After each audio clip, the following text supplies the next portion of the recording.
Bonsoir et bienvenue à notre première conférence hors d'œuvre du certificat sur les œuvres marquantes. Alors ce soir, nous sommes très heureux d'accueillir Maxime Allard. Maxime est professeur de philosophie et de théologie au Collège dominicain d'Ottawa, dont il est aussi le président. Maxime est lui-même un membre de l'ordre dominicain. Et donc, pour plusieurs d'entre vous ce soir, je suis certain que c'est la première fois que vous voyez un dominicain. Alors, vous voyez, ils ont l'air tout à fait normal. Tout va bien. Tant qu'ils n'ouvrent pas la bouche. C'est ça. Alors, je dois aussi vous avertir que le vrai nom de l'ordre dominicain est l'ordre des prêcheurs et que leur devise est Veritas.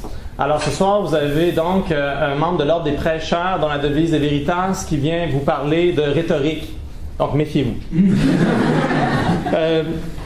La raison pourquoi on invite Maxime ce soir, c'est qu'en plus d'être professeur à Ottawa et président du Collège dominicain et de faire de multiples autres choses, une des choses que Maxime fait, c'est qu'il est professeur au Collège néoclassique de Montréal.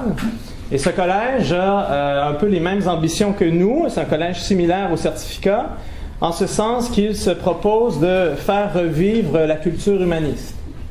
Et comme vous le savez, de nos jours, on vit dans un monde où l'éducation sert de plus en plus à former des techniciens et des savants. Ou, comme on dit souvent, à outiller les gens, à leur donner des outils.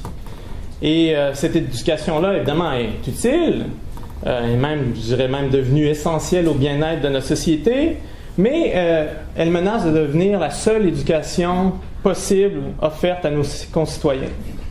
C'est ainsi que cet été, vous l'avez lu sans doute, que les jeunes libéraux ont proposé d'abolir les cégeps, et en particulier la formation générale, pour créer des écoles centrées sur les besoins du marché du travail, des écoles qui valorisent les techniques et qui créent plus d'entrepreneurs. Alors nous, d'un côté, on valorise plutôt la culture humaniste, c'est-à-dire une culture qui croit que ça ne suffit pas de donner des outils à un être humain pour que cette personne-là soit éduquée. Il faut aussi éduquer la personne elle-même, c'est-à-dire celle qui manipule les outils et qui, au fond, est bien plus qu'autre chose qu'une personne qui manipule des outils. La culture humaniste vise à former l'être humain en nous, c'est-à-dire elle vise à éduquer notre goût, notre sensibilité, notre jugement, ces choses, ces facultés qui font en sorte qu'on est des êtres humains. Et elle croit que le meilleur moyen pour faire ça, c'est de se mettre à l'école des grandes œuvres, des œuvres marquantes de tous les domaines de la connaissance, des œuvres qui sont devenues classiques parce que, contrairement à ce qu'on croit aujourd'hui, il y a des bonnes choses qui ne deviennent pas périmées par le simple passage du temps. Par exemple, l'ordre des Dominicains qui existe depuis 800 ans maintenant, c'est ça? Mm-hmm. Exactement. Alors c'est pour cette culture, c'est pour cette raison et c'est pour cette culture qui nous unit, nous et Maxime, que Maxime est ici ce soir. Et c'est pourquoi nous avons grand plaisir à lui offrir cette tribune ce soir. Je te laisse la parole.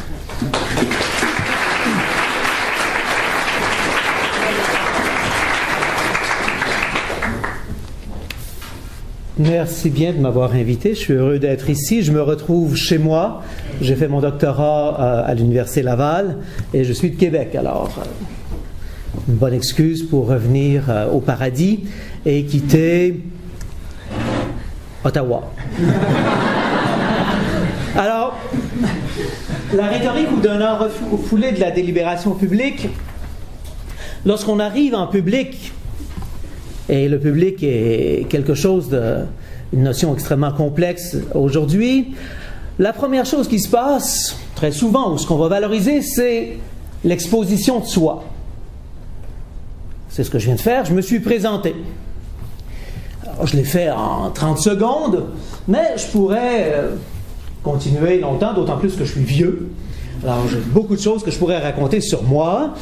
Et ça deviendrait non plus de l'exposition de moi-même, mais de l'exhibitionnisme.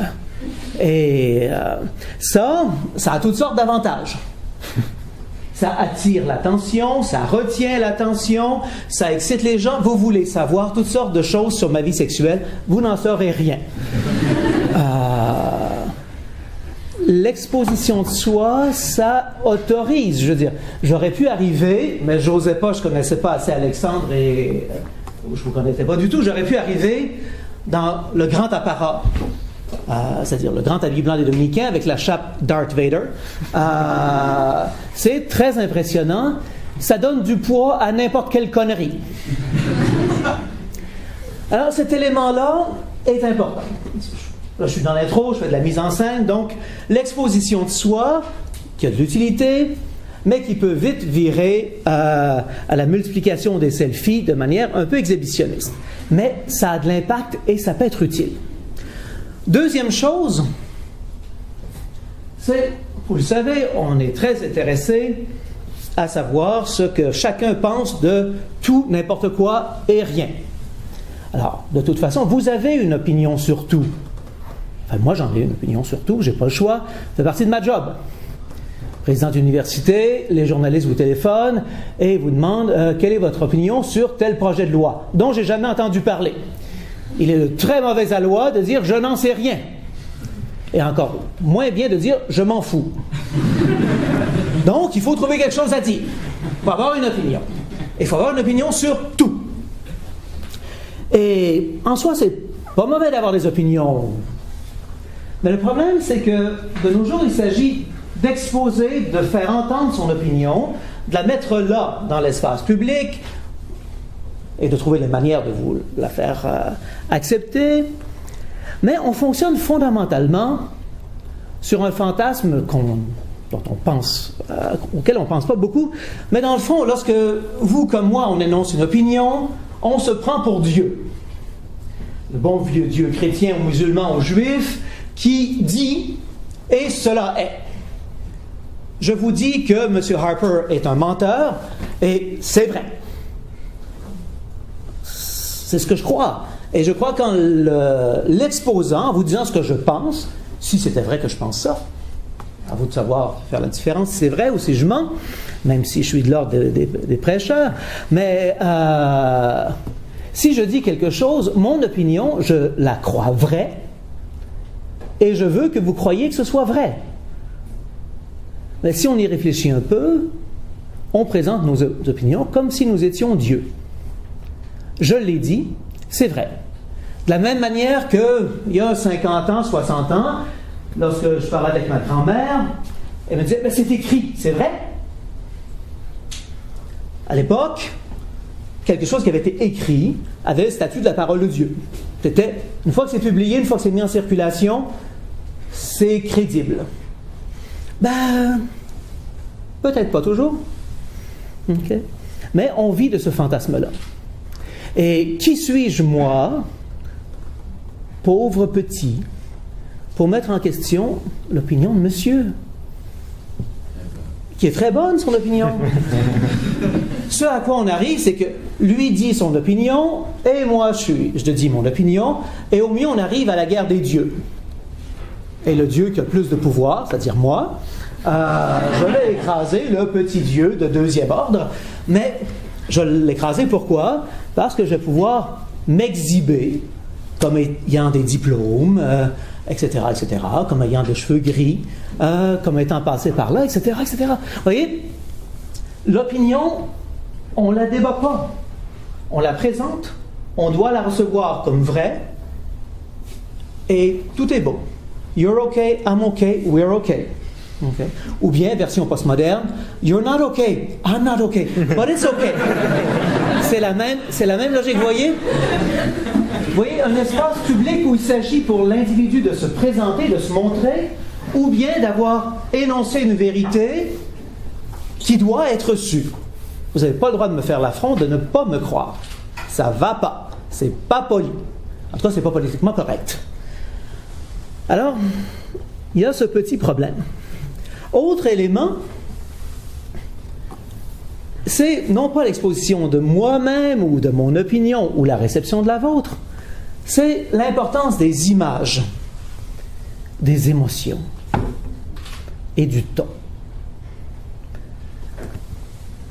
Les images, on y travaille fort. J'ai passé des heures cet après-midi à savoir quelle chemise je mettais. Je me suis dit une chemise hawaïenne à Québec, fin octobre. Pas sûr que ça soit le bon style pour être crédible sur la rhétorique si je suis philosophe. Quoique, pourquoi pas. J'ai pensé à me teindre les cheveux en vert. Puis vous voyez, je me suis retenu un peu. Mais vous voyez, ça n'a plus rien à voir avec moi, avec qui je suis, mais c'est quelle image je veux projeter.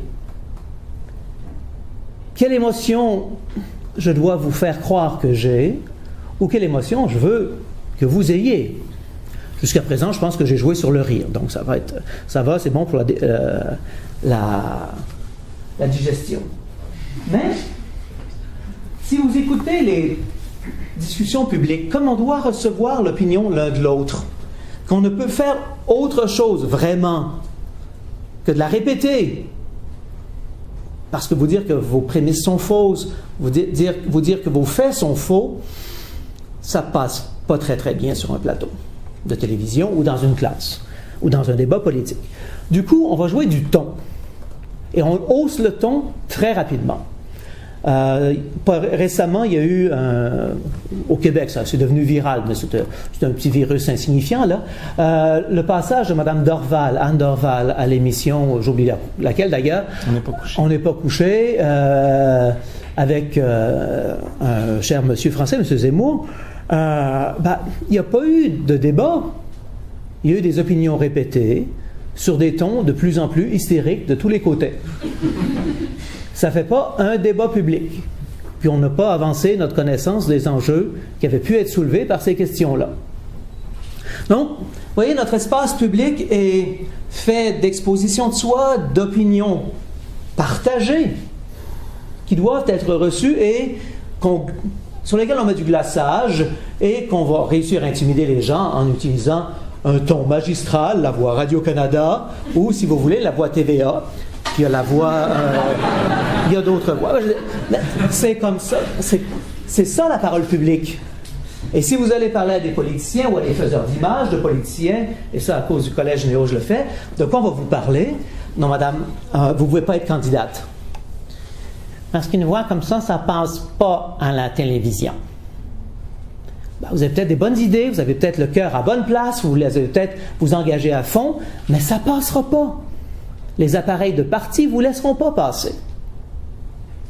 OK? Alors, on a de ce côté-là tous ces problèmes-là, et en philosophie, on produit tout à fait autre chose quant à l'espace public.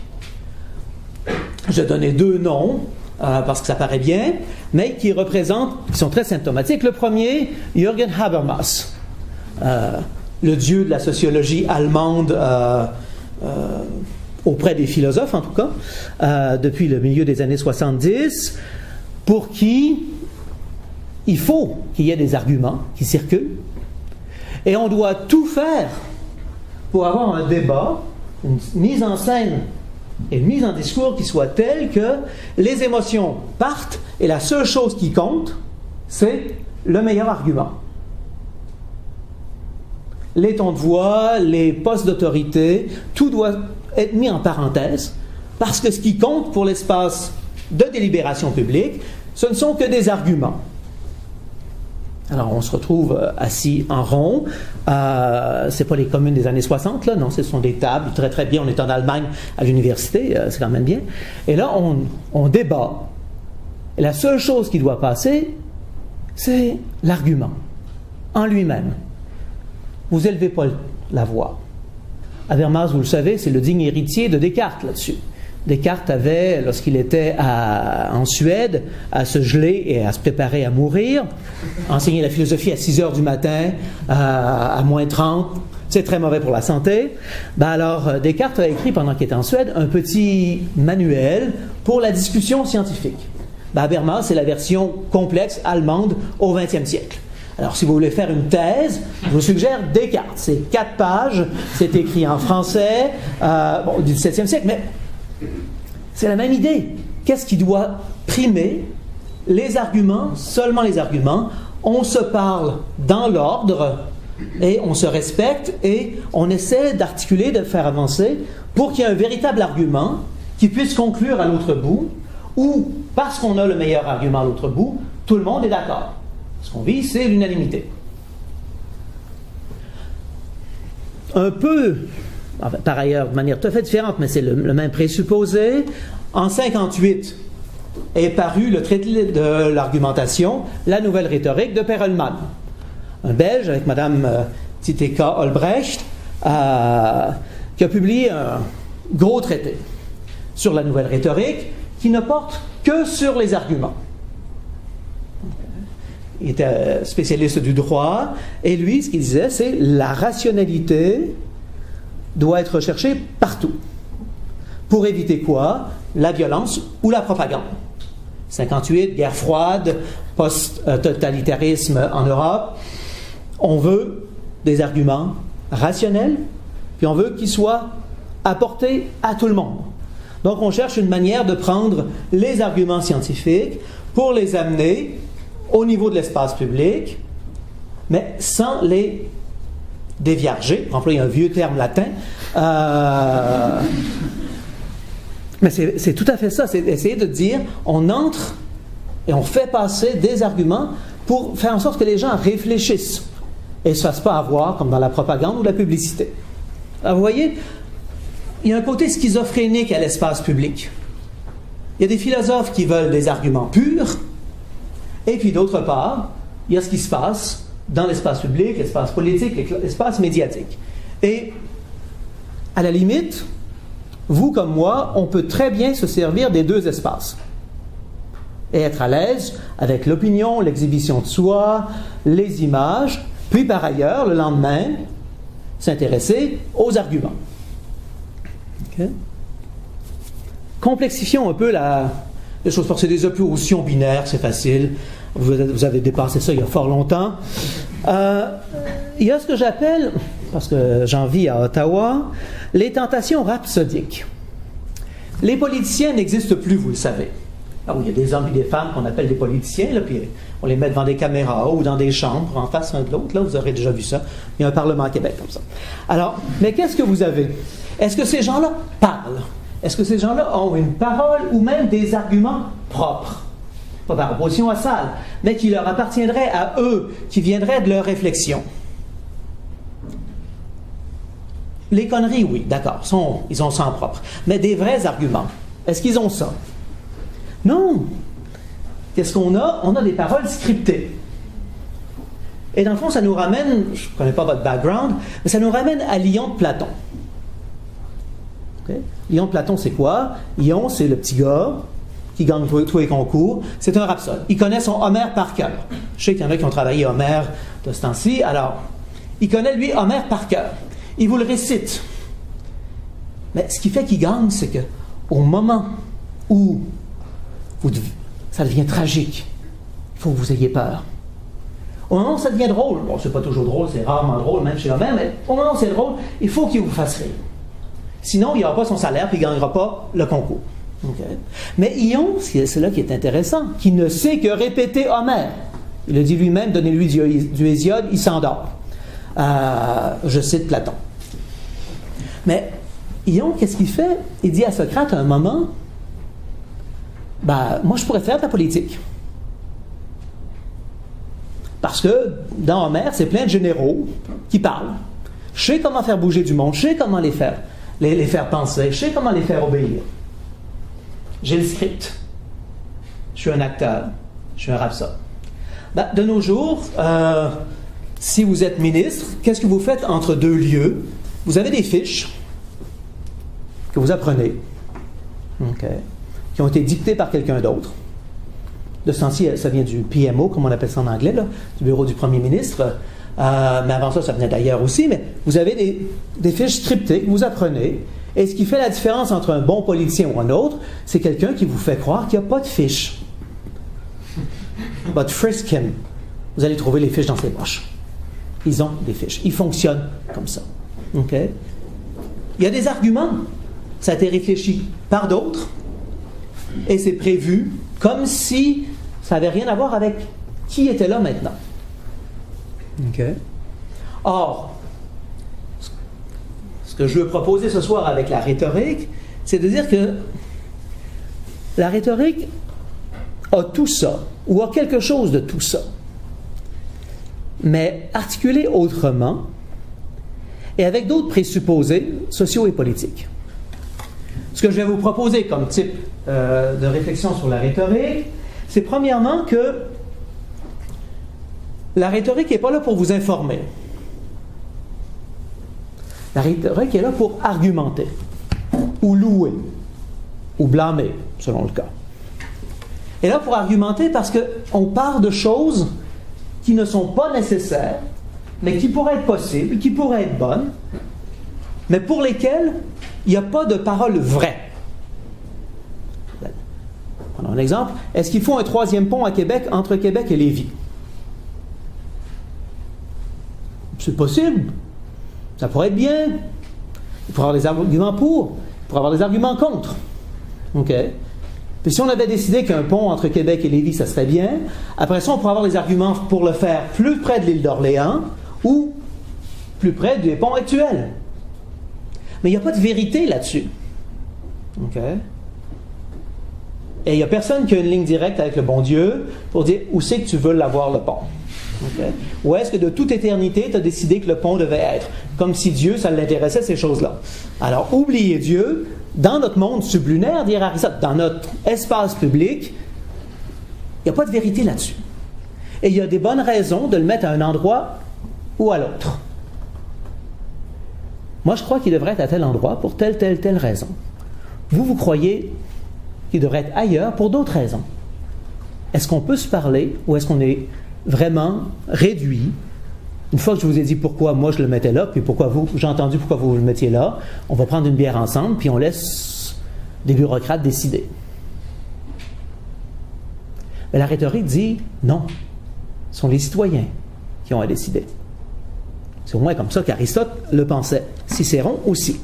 Donc, pour moi, c'est pourquoi je dis que c'est un art refoulé, on l'oublie. On ne parle pas comme ça vraiment aujourd'hui, parce qu'on veut faire croire que ce projet-là, c'est ce qui doit être. Pas une possibilité parmi d'autres. OK?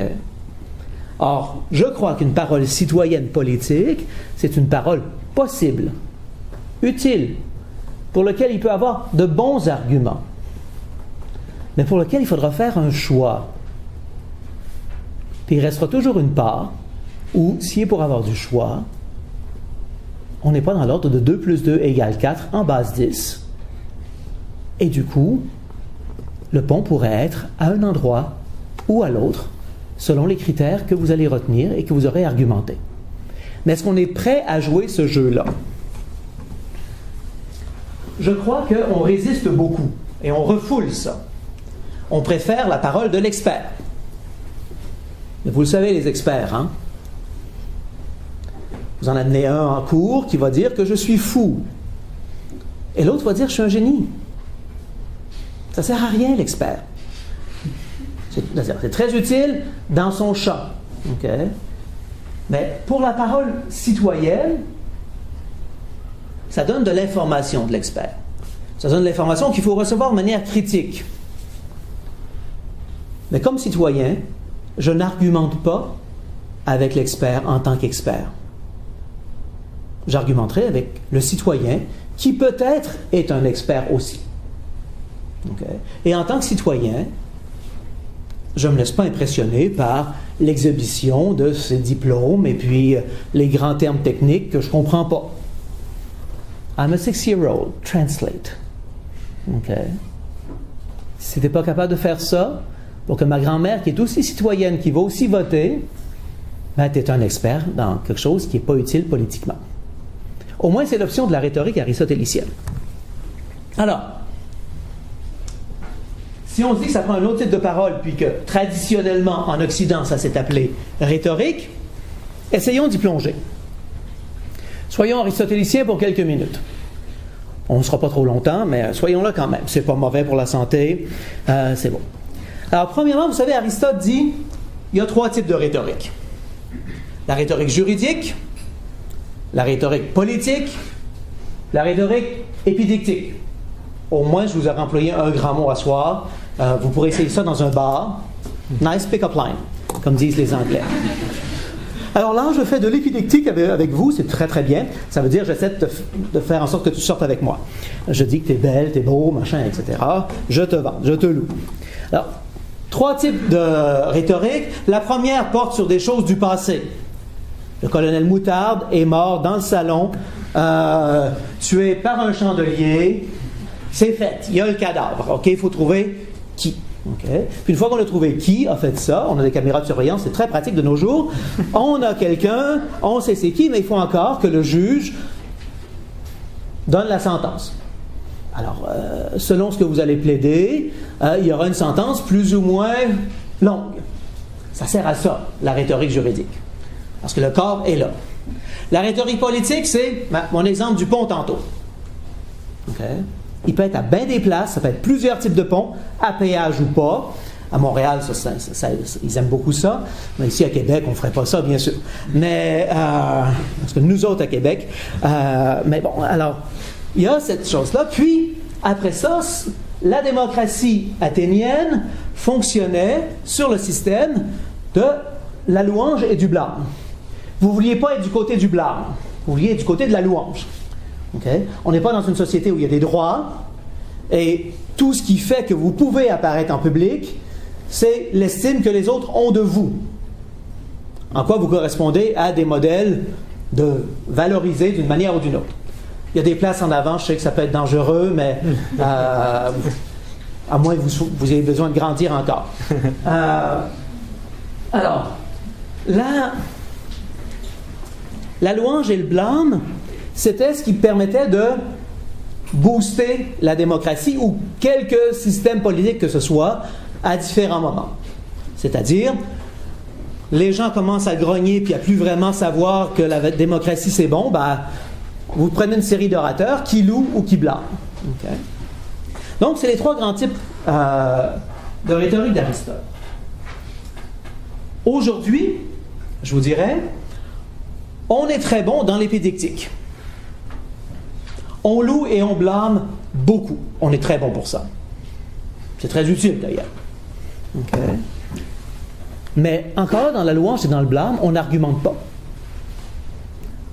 Ou si on argumente, je vous dis pourquoi je loue telle personne, d'avoir eu le courage de descendre jusqu'à la première rangée, ou presque, ils sont restés sur la deuxième quand même.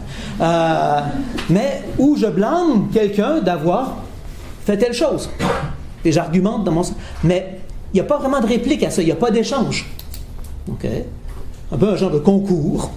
Alors, à qui louerait le mieux? Okay. C'est très bien, mais ça ne fait pas de l'espace politique. Nous sommes aussi très forts sur la rhétorique juridique au sens d'Aristote. C'est bon et c'est bien de pouvoir parler comme ça. Mais là encore, vous lavez le cadavre, puis il y a la caméra qui vous dit c'est qui. Il n'y a pas d'argument à avoir. Okay. C'est du type de Let them come to Berlin, Lass sie nach Berlin kommen, de Kennedy. Une fois que vous êtes à Berlin en 1963, plus besoin d'argumenter. C'est fait, c'est réglé. Au moins, c'était ce que Kennedy espérait. Donc, vous voyez, encore une fois, on a deux types parmi ceux d'Aristote, mais celui qui nous manque, que je ne vois pas dans l'espace public beaucoup, sinon dans les commissions parlementaires et dans quelques comités qui nous restent et de quelques organismes de débat, mais on voit très très peu ça. Okay. Ça me pose question.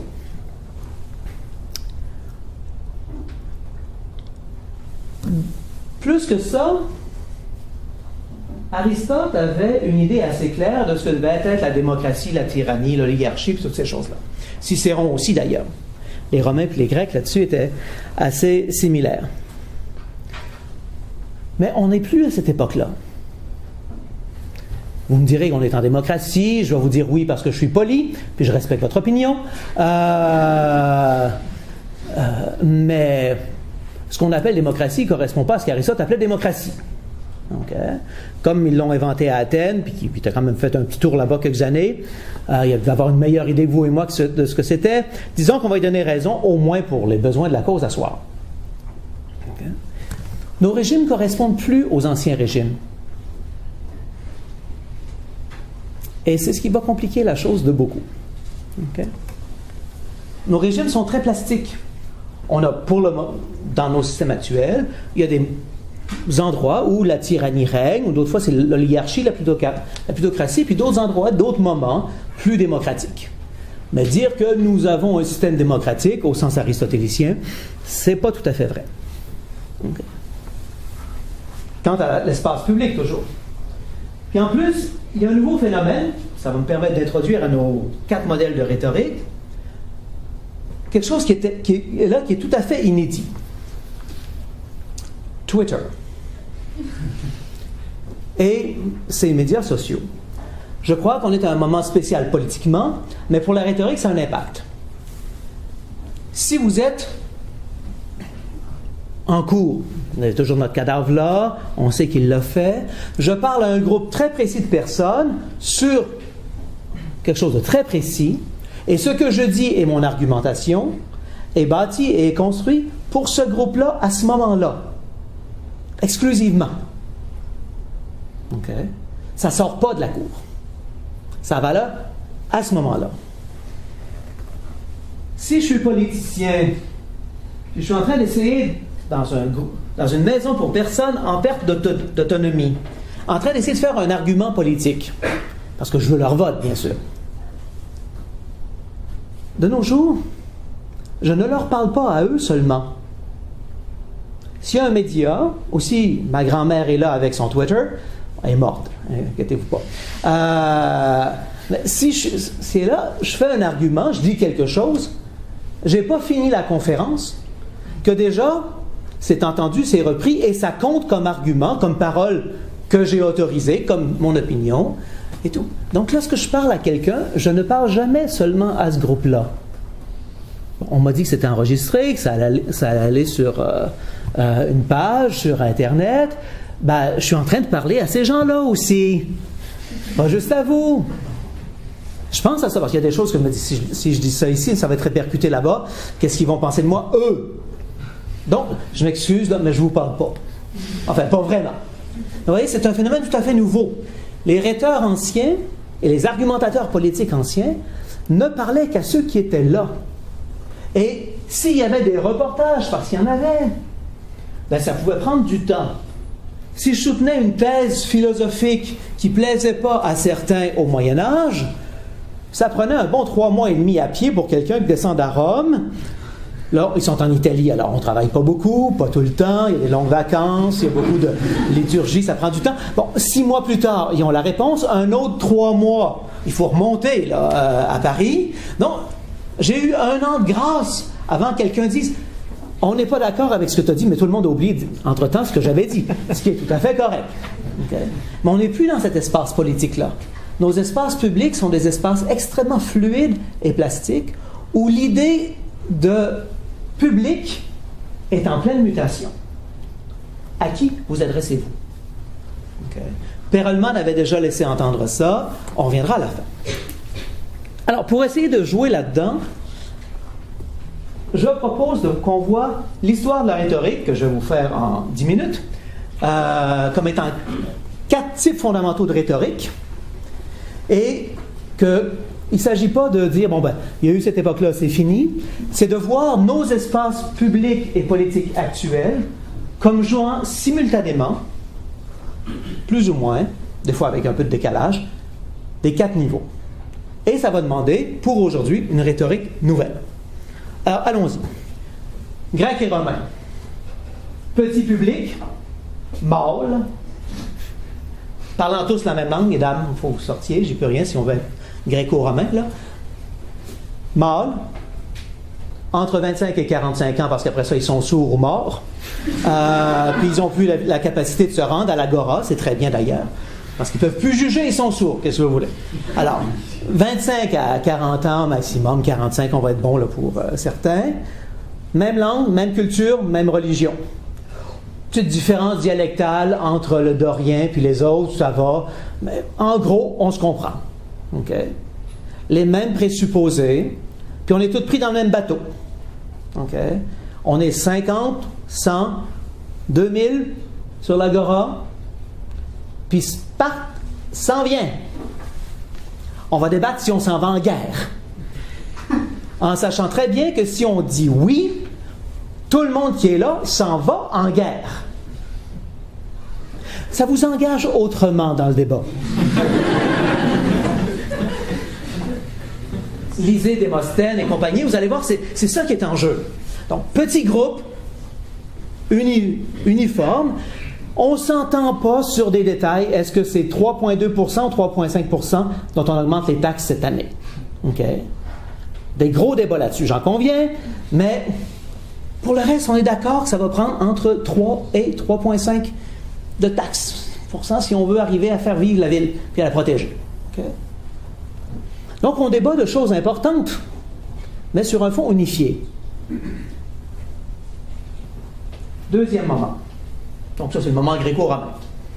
Deuxième moment, je vais appeler ça le moment chrétien. Le moment chrétien, ça a été long, ça. Hein? Alors, ce moment-là, la rhétorique, il y a plusieurs rhétoriques dans le moment chrétien. Je vais me concentrer sur une, puis je me sers d'Augustin dans des Doctrina Christiana, de la doctrine chrétienne, 4e livre, où il vous présente les règles de la rhétorique chrétienne. Alors, qu'est-ce qui se passe? Vous vous trouvez dans une assemblée d'hommes et de femmes. C'est pas la même affaire. OK? Plusieurs différences sociales marquées. Maîtres, esclaves, ensemble. OK? Plusieurs nations. Tout le monde parle une langue seconde, le grec. Puis après ça, ce sera le latin. Tout ce monde-là se retrouve, et se retrouve là, dans une église, un dimanche matin. Pourquoi? Pour se faire dire ce qu'ils savent déjà. On entend, c'est ça, là. C'est-à-dire, l'homélie, c'est quoi? Vous avez des gens devant vous qui sont là comme vous parce qu'ils croient qu'il y a un certain Jésus qui a fait machin, tout ça, vous avez déjà entendu parler de ça, et puis qu'on a dit oui à ça, et qu'ayant dit oui à ça, on est supposé changer nos comportements. C'est le bout sur lequel on a besoin de se faire rappeler des petites affaires. OK? Parce que la transformation du comportement, je vais commencer demain. Où j'ai commencé, puis j'ai failli, ça fait 5 ans que je commence puis que je faillis. Je suis pas mal en faillite. Aussi bien, plus trop essayer, hein? Puis le bon Dieu, il est bon, il va comprendre. Il n'est pas comme ma femme, elle ne comprend pas que je la trompe à toutes les femmes. Mais bon, j'essaie, Seigneur. Alors le prédicateur chrétien, qu'est-ce qu'il est là pour faire? Il est là pas pour vous aider à prendre une décision politique. Il est là pour vous aider à croire que vous voulez vivre à la hauteur de ce que vous dites vouloir vivre. Vous voulez être saint. Move your blooming ass. Je traduis de Saint Paul en grec. Non, mais l'idée, c'est grouillez-vous, faites quelque chose. Okay. Mais voyez, vous ne parlez pas de la même manière que dans un agora politique grec. C'est pas la même assemblée, et non seulement c'est pas la même assemblée, mais c'est pas le même but. Okay. Troisième type de rhétorique. Un homme à perruque, appelons-le Louis XIV, souliers à boucles, talons hauts, etc., etc. Ça, c'était pour paraître plus grand. Vous lirez Louis Marin, Le portrait du roi. De toute façon, lisez Louis Marin, c'est génial. Mais dans Le portrait du roi, il vous explique pourquoi Louis XIV avait une grosse perruque. Et il explique aussi 2-3 autres choses sur le fonctionnement de la monarchie absolue et son contrôle des symboles. Mais ce qui importe, c'est que dans une monarchie absolue, si j'ai à convaincre une personne, OK? C'est pas le même type d'argument. Et cette personne-là, si elle est convaincue de ce que je lui ai présenté, elle a juste à dire que cela soit. Pourquoi? L'État, c'est moi. Il n'y a pas d'autre raison. La question rhétorique devient comment convaincre cette seule personne-là? Il faut y avoir accès. Si vous lisez Christian Jouot, je vous recommande encore là, il ne l'a pas dit, mais je suis spécialiste du XVIIe siècle en philosophie française. Alors, Christian Jouot, spécialiste du XVIIe siècle, historien, pas philosophe du tout, mais brillant historien à lire. Alors, il vous montre que, dans le fond, parmi les personnages les plus puissants, c'était les pages qui avaient accès à la chaise percée du roi au moment du petit lever. OK? Au moment du lever, le roi, devant un public très choisi, littéralement, va chier. C'est ça, la chaise percée, là. Hein? Et il y a le page qui l'accompagne, parce que vous ne laissez pas le roi faire ça tout seul. Je veux dire, quand même, c'est le roi. Il ne peut pas tout faire. Alors, à ce moment-là, le petit page a l'oreille du roi. Il y a aussi tout le reste, là, mais il y a surtout l'oreille du roi. OK? Et il peut convaincre le roi. Alors, vous imaginez combien les condés, les nobles, qui n'ont pas accès au roi dans son intimité, OK, veulent avoir le petit page de leur côté. Vous voulez avoir Madame de Montespan. À l'époque, Madame de Montespan est la favorite. Sinon, vous choisissez la bonne maîtresse, celle qui règne, celle qui a le droit d'aller au conseil, et celle qui peut faire taire Colbert.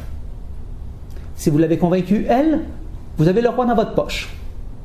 Donc, vous voyez, troisième moment de la rhétorique, c'est argumenter pour convaincre la personne qui a le pouvoir. Plus l'Assemblée. Puis il ne s'agit pas de convertir le roi. Le Père Lachaise a essayé, puis il a échoué. Alors, si un jésuite a essayé et échoué, ça veut dire qu'il n'y avait pas moyen du tout de faire quoi que ce soit. Ils sont bons, les jésuites. Quatrième moment, donc. Le moment démocratique, que je vais diviser en deux moments pour faire vite, parce qu'on n'a pas des siècles ensemble. Le moment démocratique, appelons ça, dans le moment 4A, le moment du peuple et de la nation. La rhétorique politique du peuple et de la nation. Là, il faut convaincre les gens d'un projet X ou Y, mais la rhétorique démocratique du peuple et de la nation va s'organiser pour convaincre les gens, non pas sur le projet X, mais qu'ils sont un peuple, qu'ils sont une nation. Et parce qu'ils sont du même peuple, du même sol, du même sang, de la même histoire, de la même culture, ils ne peuvent de fait vouloir que ce que vous voulez. Parce que je suis avec vous, comme vous. Lisez le discours de Hitler. Prenons un exemple noble d'ailleurs. Le discours de Hitler avant d'aller envahir la Pologne.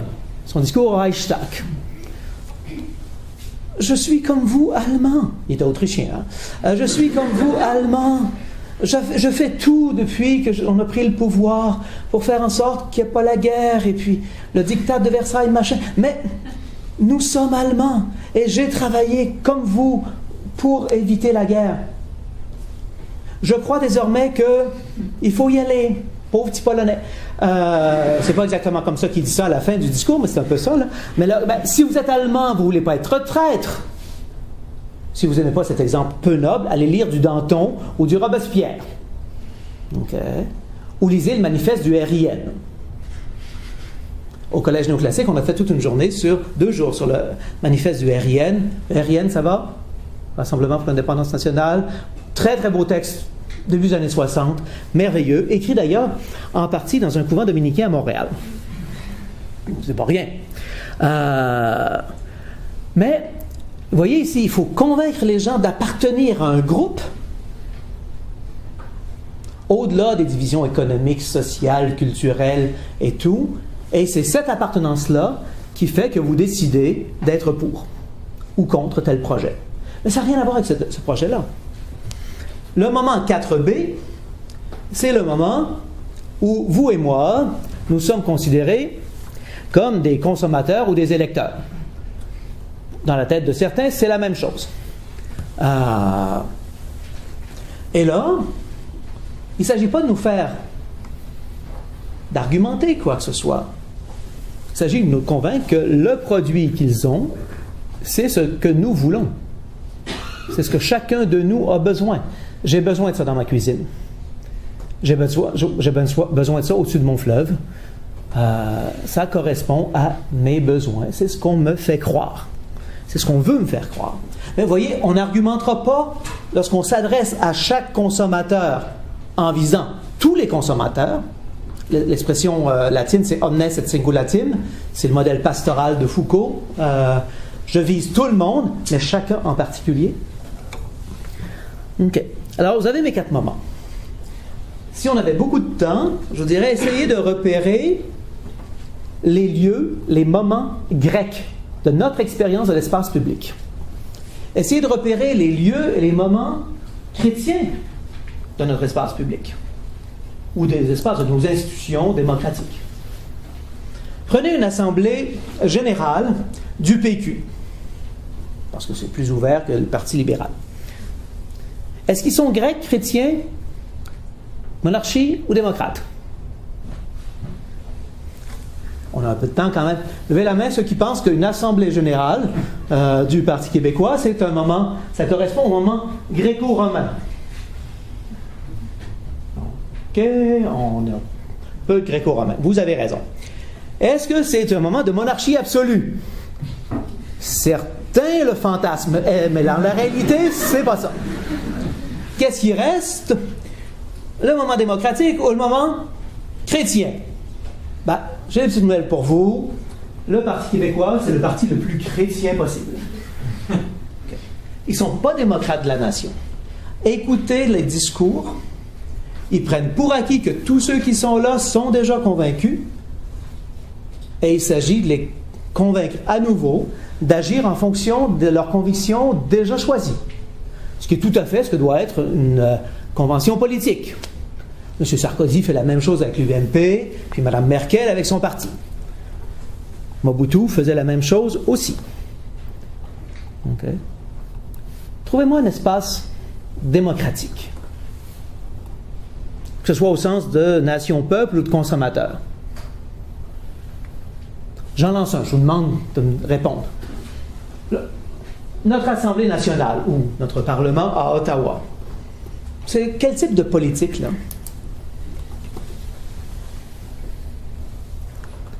On aimerait dire grec. Oui, je sais, je sens que vous voulez dire grec. Vous résistez, mais c'est ce que vous aimeriez dire. C'est ce qu'on aimerait qu'il soit le cas. Probablement. Mais est-ce que c'est ça?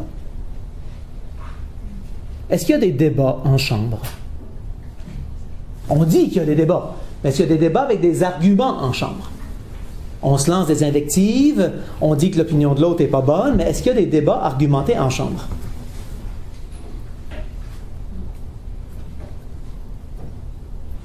Ça, c'est une question rhétorique, c'est-à-dire qu'on sait déjà que la réponse... Ah, vous croyez? C'est que je suis pas... Non, à l'époque, je m'en fais une question rhétorique parce que je ne suis pas sûr de la réponse. Ah, OK, d'accord. Je ne suis pas sûr de la réponse. Récemment, j'écoutais House of Cards. La version britannique, la vraie.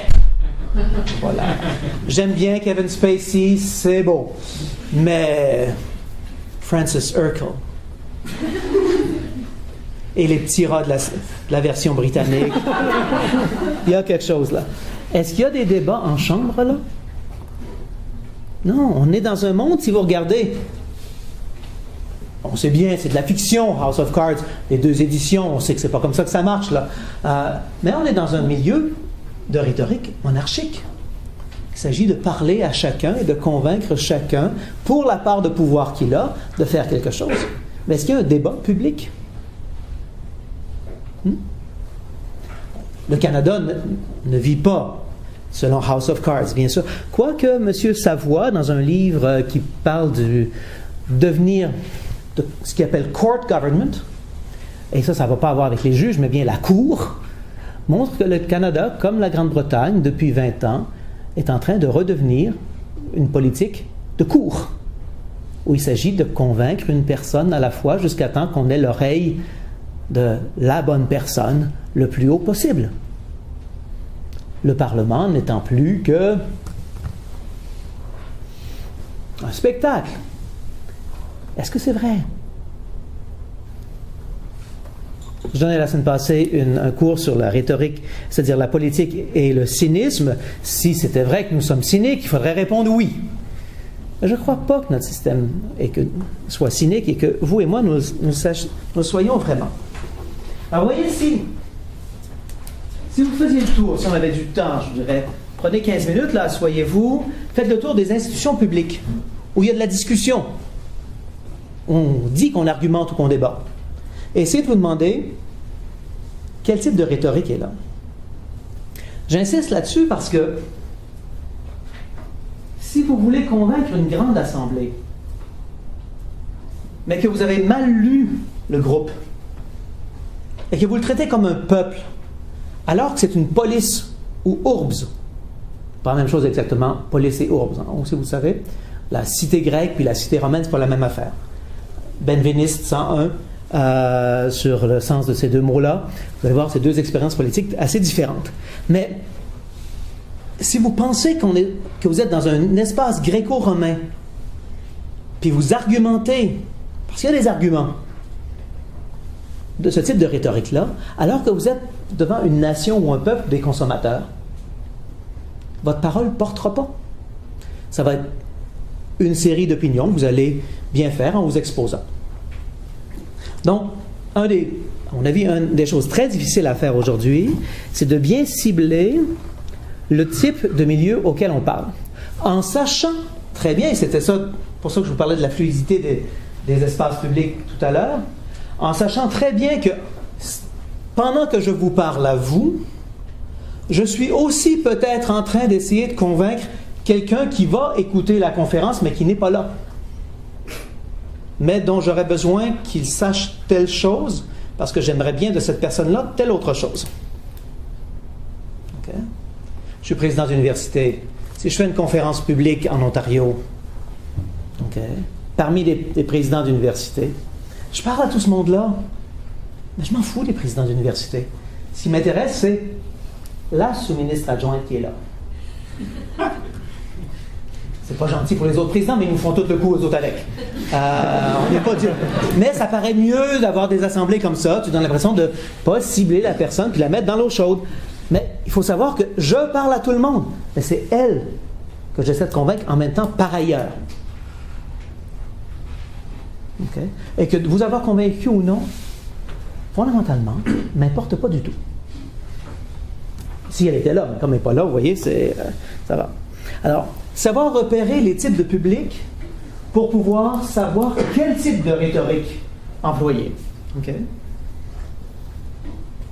Mais aussi, et ça c'est peut-être plus difficile, mais les rhéteurs, on peut travailler ça, mais je crois que du point de vue pratique, lorsqu'on entre, on apprend, parce que je ne vous donne pas un cours de rhétorique ce soir, mais parce qu'il s'agit d'apprendre la rhétorique et comment faire des arguments rhétoriques, comment s'exposer et comment utiliser les passions des gens en le faisant, devenir très attentif à quel type de rhétorique, moi, je suis sensible. OK? Parce qu'on n'est pas sensible de la même manière à tous les types de rhétorique. Il y a des personnes que si on leur susurre à l'oreille un argument, ça va les énerver. Okay? Il y en a d'autres qui attendent juste ça. Okay? Il y en a que la rhétorique des masses, des foules. Okay? Yes, we can. Et puis, ce genre de discours-là, c'est ça qui les fait vibrer. Le reste, ça ne les intéresse pas. Si vous êtes pour prendre la parole, commencez par vous poser la question: à quel type de rhétorique vous êtes sensible et pourquoi? Okay. Sans que vous ayez besoin de vous mettre sur un divan pour faire de la psychanalyse, là, mais du point de vue de quel type de rhétorique vous arrête de penser pour faire oui. OK? Parce que celle-là, vous avez à vous en protéger. Mais quel type de rhétorique vous fait vraiment penser et vous amène vraiment à argumenter? Par opposition à celle à laquelle vous êtes OK, n'importe quoi, ce que tu veux. Savoir ça.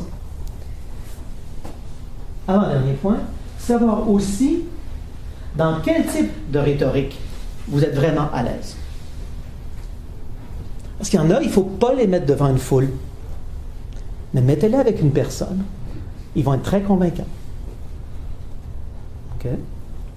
Si chez les Grecs et les Romains, Cicéron était capable d'être Cicéron et de parler à tout le monde, ben, je m'excuse, mais vous et moi, nous ne sommes pas tous des Cicérons. On aimerait bien, mais ce n'est pas tout le monde qui peut faire les catilinaires ou le controverse. Si on était capable de faire le controverse, on n'aurait pas eu besoin d'une longue commission de recherche sur la corruption. Que de longs discours auraient suffi. Okay? Allez les lire, c'est encore tout à fait d'actualité, ces discours de Cicéron. Vous pouvez changer les noms, vous allez voir, ça marche tout à fait. C'est aussi dire que la corruption, on n'a pas été très inventif là-dedans les dernières années. Mais c'est aussi dire que, justement à cause de la fluidité des publics, leur plasticité, puis ce à quoi on est exposé, nous, puis ce dont on est capable, c'est que désormais, je crois que la rhétorique est un travail d'équipe, plus que jamais. Je ne peux pas être rhéteur seul si je veux être capable de gagner une élection ou d'aider à débattre de quelque chose et de faire en sorte que mes arguments prévalent, au moins pour 50%, plus un de la population. Parce que je veux finir là-dessus. Quelle que soit la valeur de la rhétorique, quelle que soit la force des arguments rhétoriques, et pour Aristote, il y a l'aspect logique, l'aspect émotif, qui est un argument, puis la présentation de soi, l'éthos, qui est aussi un argument. Quelle que soit la force de ça, il faut savoir qu'il s'agit de convaincre 50% plus 1.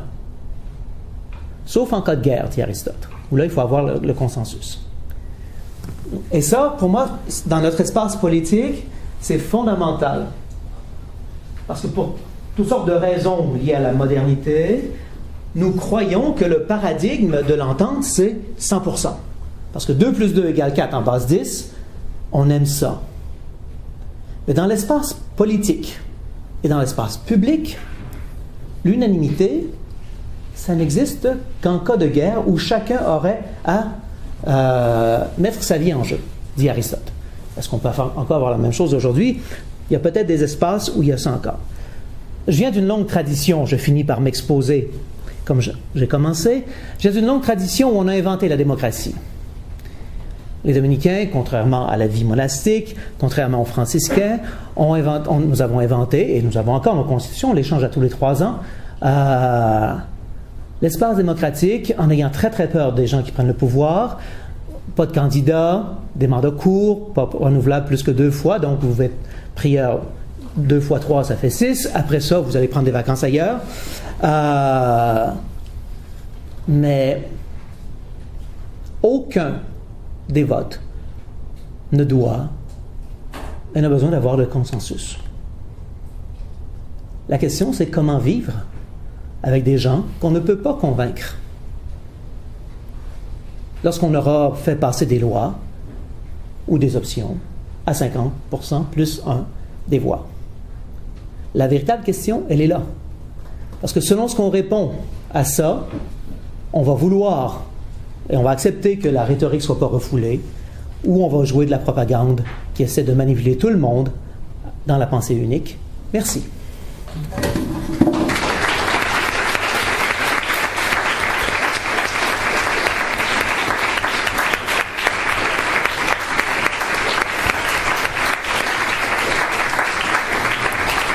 Bien, alors, des questions, rhétoriques ou non, notre orateur. Quelqu'un veut casser la glace? Oui, Philippe Antoine. Il me semble, vous venez de parler de la plasticité des foules et tout ça, mais il me semble qu'il y a un peu aussi une espèce de recherche de certains sous-groupes, là, parce que le 50% plus 1, en fait, on recherche aussi une espèce d'homogénéité, c'est-à-dire que Harper va essayer de convaincre majoritairement l'Ouest, parce qu'il sait qu'avec l'Ouest, il peut avoir le nombre de sièges pour lui donner, bon, majorité ou pas, mais bref, on ne recherche pas nécessairement le 50% plus 1 de la population totale. On va essayer d'identifier des caractéristiques particulières à certains sous-groupes. Donc, il me semble que l'argumentation ne se fait pas nécessairement pour tous nos interlocuteurs, mais parfois peut se faire aussi pour cibler quel groupe parmi ceux à qui on s'adresse ont le plus de poids ou contribuerait le plus à notre cas, il me semble. Oui, mais ça, c'est un des cas rhétoriques, tout à fait. Okay. Tout à fait. Mais si on pense la rhétorique politicienne en chambre ou en comité parlementaire et tout, dans l'espace plus strictement de délibération politique tel qu'il existe maintenant, plutôt que le moment du vote où là, tu fais un calcul, là, tu dois viser 50% plus 1. Sauf si on arrive à justifier et à s'entendre qu'il y a des domaines ou des sujets pour lesquels on voudrait majoritairement qu'il y ait plus que 50% plus 1. Mais concrètement, ce serait fort probablement décider à une majorité de 50% plus 1.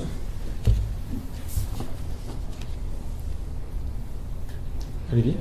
Dans l'espace public présentement, alors c'est souvent plus facile de ne pas faire de la rhétorique pour un politicien, par exemple, puis d'y aller dans les images. Puis vous parliez des cartons tout à l'heure.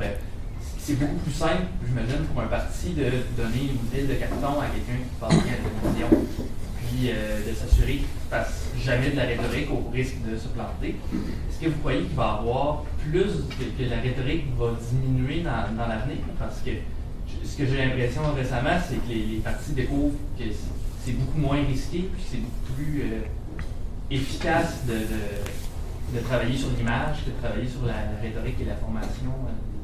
Oui, mais à ce moment-là, il faut se dire qu'on n'est plus dans un espace où on débat, où on a de l'argumentation politicienne, et il faudra faire l'analyse sociologique et politique de dire qu'on n'est pas dans un espace démocratique.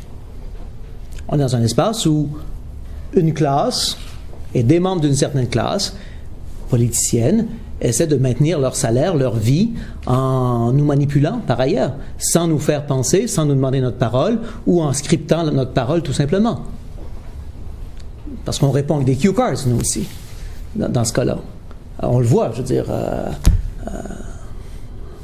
on le voit pas parce que les caméras ne le montrent pas la plupart du temps, mais il y a des cue cards des deux côtés de la chambre, là, à Ottawa comme à Québec.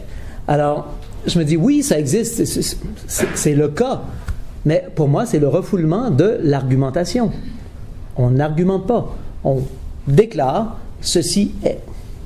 Et ceci est, pourquoi? Ben, c'est parce que nous sommes le parti au pouvoir, ou c'est parce qu'on est l'opposition, ou des choses comme ça, mais on ne demande pas de soutenir des arguments.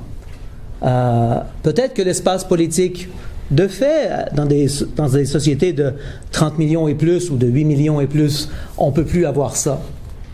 Peut-être que c'est de fait limité à des petits espaces. C'est pour ça que je fais toujours allusion au comité parlementaire ou des choses comme ça, où la partisanerie politique joue beaucoup moins, etc., etc.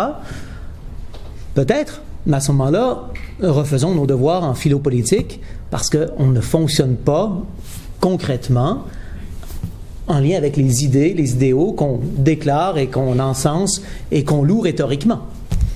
De ce côté-là, à peu près tout le monde dans l'espace politique. Et lorsque quelqu'un ne le fait pas, on les traite tous de fondamentalistes ou de droite. Mais il y avait Arlette aussi en France, mais ça c'est un autre cas. Vous n'avez pas connu les plus jeunes Arlette, c'était Force ouvrière. C'était un mouvement qui recueillait 0,002% des votes en France, mais c'était une rhéteur marxienne merveilleuse. Ça valait la peine de l'écouter juste pour ça. Mais elle s'élevait contre ce genre de choses-là. Alors, au bout du spectre politique, on dénonçait ces choses-là, mais je me dis peut-être que c'est la seule chose qui peut être faite désormais. Mais à ce moment-là, ne disons plus que le Parlement, c'est le lieu où le peuple est représenté et où se débattent les enjeux de la vie du peuple. Non, c'est plus vrai à ce moment-là. Maxime? Oui, justement, c'est ma question sur la continuité avec ce que vous venez de dire. La conférence portait sur la délibération publique. Vous avez bien démontré qu'en fait, il n'y a plus de délibération dans le public, ou très peu du moins. Je me demandais justement où est-ce que vous situez cette délibération-là, qui est en fait essentielle dans le politique, à la vie politique. Vous avez parlé tantôt de l'argumentaire, mais qu'il n'y en avait plus, mais il doit en avoir quelque part. Dans la délibération, je me demandais est-ce que ça s'est déplacé dans l'espace privé, dans l'espace plus privé, ou c'est encore une délibération publique, mais qui se fait, par exemple, avant la représentation. Par exemple, au moment d'une élection, une délibération, on présente des arguments, des plateformes, puis ensuite on se réunit, puis là, à ce moment-là, vous avez démontré qu'il n'y a plus de délibération. Donc, où situez-vous la délibération? C'est-à-dire, pour moi, il y en a. Dans les comités, il y en a. PMO, il y en a. Au bureau du premier ministre, il y a de la délibération. Tous les conseillers ne s'entendent pas. Dans les caucus, il y a de la discussion avec des arguments. Mais là, on n'est pas vraiment dans une discussion, un débat politique au sens démocratique, parce qu'il y a un rapport de force. Il y a le whip du parti, il y a le chef du parti, etc., etc. Donc, c'est très encadré à ce moment-là. Je suis pas sûr, enfin je suis plus sûr, j'aimerais encore dire que l'espace public devrait être un espace de délibération, mais je suis pas sûr que l'espace public soit dans son essence nécessairement délibératif. Pour moi, il existe plein de lieux où il y a de la délibération dans des firmes conseils, par exemple. Les conseillers, les conseillères, j'ai déjà assisté à toutes sortes de réunions là-dedans, dans une vie antérieure ou une vie cachée. Dominicains, on n'est pas toujours sur le devant de la scène à parler, des fois on écoute les autres parler. Ben, il y en a là, mais on a fait croire depuis la valorisation des régimes démocratiques modernes que l'espace public était l'espace de la délibération. Okay. Et je ne crois plus que c'est vraiment le cas. Alors, on peut s'en réjouir ou s'en attrister. La conférence n'a pas porté là-dessus. Mais qu'on s'en réjouisse ou qu'on s'en attriste, je me dis, il y a quand même des espaces. C'est pour ça que je parle de refouler. Il y a encore des lieux où ça existe. Okay? Mais on ne me fera pas croire qu'un débat en chambre, c'est un débat d'idées et d'arguments. Okay? Ça l'a déjà été à certains moments, mais ça ne l'est plus. Il y a 2 ans, j'ai fait un cours de philo politique et j'avais forcé les étudiants, pour la rémission de leurs nombreux péchés, de se taper la retransmission des débats de l'Assemblée législative ontarienne, parce que je voulais qu'ils découvrent que ça existait en Ontario. Au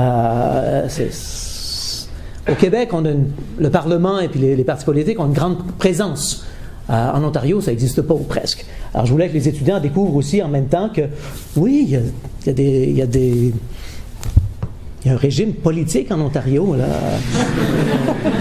La première ministre, c'est pas juste d'apparaître à la télé de temps en temps. Non, non. Il y a un Parlement et tout. Et on essayait de voir, de signaler quand il y avait des arguments. Très peu. Sur beaucoup d'heures d'écoute, parce qu'ils n'écoutaient pas toute la même émission. Okay? J'ai été le premier surpris. J'aurais cru qu'il y en avait plus, mais il n'y en avait pas. Je pense qu'on était rendu à l'ordre de 8 ou 9%. J'oublie exactement, ça fait 2 ans, là, mais c'était en bas de 20% du temps de prise de parole où il y avait vraiment des échanges, où quelqu'un prenait l'argument de quelqu'un, en montrait les problèmes logiques, ou essayait de dire voici il y a des principes, voici un argument qu'on peut faire là-dessus. On est déjà dans l'ordre de je ne suis pas en train d'argumenter avec qui est en face de moi de l'autre côté de la chambre, je suis déjà devant les journalistes à essayer de transmettre un message, une information à la population. C'est plus un débat, ça. Okay. Alors, ces espaces-là qui traditionnellement ont été nourris et soutenus symboliquement par la croyance que c'était des espaces de délibération, le sont de moins en moins. Donc, il y a un repérage à faire quant à ça, mais c'est pour ça que je dis que les 4 modèles sont intéressants. Parce qu'il y a d'autres lieux où la rhétorique monarchique existe et fonctionne. Et là, il y a de la rhétorique. Là, il y a de l'argumentation. Okay. Mais d'un autre ordre que l'argumentation strictement politique auquel on nous a fait croire depuis la Révolution française ou la Révolution américaine et dans les grands traités sur la démocratie des années 40, 50 et 60. Okay. C'est pour ça que je dis, non seulement il y a un public nouveau, ça va demander une rhétorique nouvelle, mais ça pose une question sur quel est cet espace où on vit ensemble dans le désaccord. Un qui a bien mis ça de l'avant, c'est Jacques Rancière. Entre autres, au bord du politique, il y a des analyses très intéressantes là-dessus. Il n'est pas apprécié habituellement. Mais il y a là des arguments intéressants. William?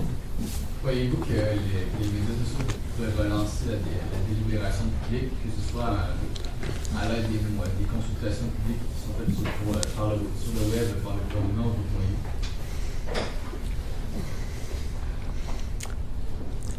Aristote a mis de l'avant dans l'argumentation politique les antimèmes, syllogisme très bref, qui demande quand même plus que 140 caractères.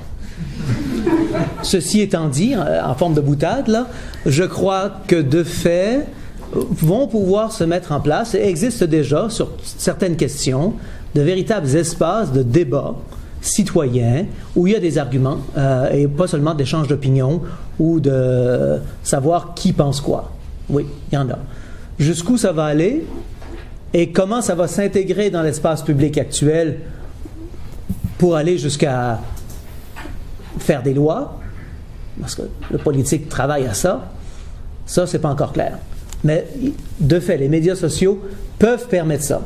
Mais ils peuvent aussi être l'occasion simplement de l'échange d'opinions, très poli, ou pas poli du tout.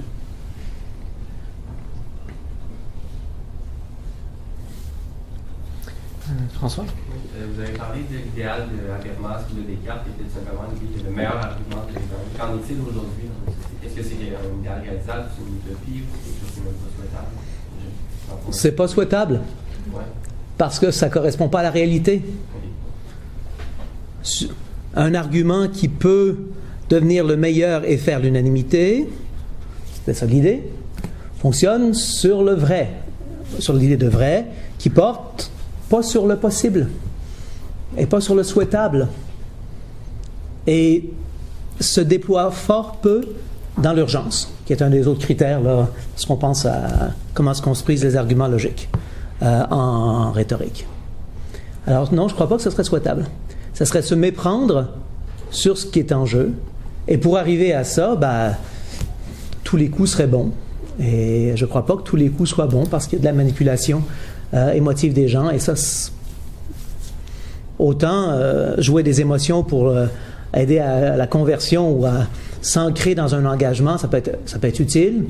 Pour la délibération, lorsqu'il s'agit de choix pour des politiques qui essaient de réparer, par exemple, des dommages faits à des populations pour des raisons structurelles, si vous arrivez à du consensus par l'émotion, vous allez avoir une très mauvaise loi à l'autre bout. Raphaël? D'abord, merci. C'était intéressant aussi.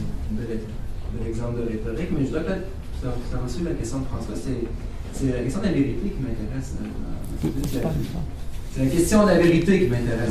Parce que j'aime beaucoup ce mot-là. Donc c'est ça que tu dises plus fort. Alors, tu répètes en disant vérité encore, ça va lui faire plaisir. C'est la devise des Dominicains. Oui, c'est pour ça. Mais quand même, c'est pour lier cette idée-là que la rhétorique, à quelque part, se déploie quand on n'est pas dans un milieu où il y a une vérité tout à fait sûre. Vous avez terminé en disant comment vivre dans un monde où on accepte la règle du 50% plus 1. Puis dire c'était aussi refuser la propagande. La propagande, dans un sens qui est liée à la vérité, dans l'idéologie, une prétention à la vérité. Et si on prétend qu'on a la vérité, tous les coups sont permis, et là, justement, on peut l'imposer. Il me semble qu'on pourrait dire aussi que s'il n'y a pas de vérité, il n'y a plus de rhétorique non plus. Il n'y a plus où la rhétorique devient purement de la puissance. Et là, si on passe d'Aristote à Platon, c'est un peu ce qu'il fait dans le Gorgias. C'est bien sûr que la rhétorique, c'est l'art d'avoir de la conviction dans l'âme.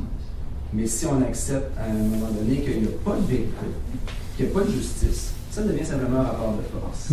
Et là, le 50% plus 1 devient juste un rapport de force aussi. Donc, je me dis, la question de la vérité, c'est d'accord, il ne faut pas qu'on soit dans le mode de vérité, mais il ne faut pas non plus qu'il y ait le possible doit avoir encore une forte conviction de vérité. C'est-à-dire, le possible en tant que possible ne relève pas du vrai. Mais pour Aristote, il y a du vrai. Il y en a beaucoup, puis dans beaucoup d'espaces où vous et moi, on ne serait peut-être pas nécessairement d'accord pour en maintenir. Enfin, il y a plein de gens en modernité qui ne veulent pas de vérité dans certains espaces où Aristote l'aurait mis. Mais là-dessus, Aristote est très peu platonicien. Premier livre, premier chapitre de l'Éthique à Nicomaque, on pourrait avoir une très très bonne discussion sur ce que c'est que le bien. On aura ça une autre journée parce qu'on veut faire de l'éthique. Aristote. Une discussion sur le bien en tant que bien pour arriver à la vérité sur le bien, c'est pas une discussion à avoir si on est pour avoir une éthique. Dit que c'est Aristote. le milieu chrétien, Thomas d'Aquin par exemple, ou Bonaventure, ou Albert le Grand, ou au Moyen-Âge, on a eu un gros problème avec ça. Et les éthiques modernes, au moins, enfin, celles jusqu'au 19e siècle, ont voulu se fonder ou sur le bien, ou sur le devoir, ou sur la loi, ou sur le vrai, sur un universel. Ça, c'est lorsque cet universel-là est en circulation, ou parce qu'on peut y arriver, puis il y a, appelons ça un milieu d'éducation, où on peut amener les gens à de la vérité, puis à du vrai, puis à le désirer. Okay.